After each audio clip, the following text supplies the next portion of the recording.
त्रिपुरा, नागालैंड और मेघालय विधानसभाओं के चुनावी नतीजे आ जाएंगे। तीनों राज्यों में बीजेपी सत्ता में है।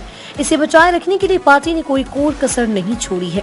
मेघालय में तो बीजेपी ने चुनाव से ऐसे ऐन पहले उसे सत्ता दिलाने वाली नेशनल पीपल्स पार्टी यानी एनपीपी से नाता तोड़ लिया। पार्टी मेघालय में सभी 60 सीटों पर चुनाव लड़ी, जबकि 2018 में उसे सिर्फ 2 सीट मिली थी।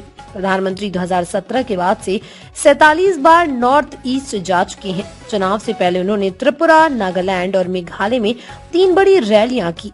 नॉर्थ ईस्ट के 8 राज्यों में हर 15 दिन में कोई न कोई केंद्रीय मंत्री जरूर पहुंचता है। केंद्र सरकार ने 2024-25 के लिए नॉर्थ ईस्ट का बजट 5,892 करोड़ किया है। ये 2022-23 के मुकाबले 113% ज्यादा है। बीजेपी हिंदुत्ववादी पार्टी, उसका दबदबा देश के काउ बेल्ट यानी हिंदी भाषी राज्यों और हिंदू बाहुल्य इलाकों में है। ये एक ऐसा नैरेटिव है जिससे बीजेपी भीतर खाने तो बरकरार रखना चाहती है, लेकिन खुले तौर पर इसे तोड़ना चाहती है। नॉर्थ ईस्ट के राज्यों में चुनावी कामयाबी बीजेपी के इस मिशन के लिए एकदम फिट बैठती है। यही वजह है कि बीजेपी ने नागालैंड, त्रिपुरा और मेघालय में चुनाव जीतने के लिए जी जान लगा दी। फरवरी महीने में ही प्रधानमंत्री ने 3 बार इन राज्यों का दौरा किया। गृह मंत्री अमित शाह, बीजेपी अध्यक्ष जेपी नड्डा समेत कई बड़े नेता लगातार यहां जाते रहे हैं।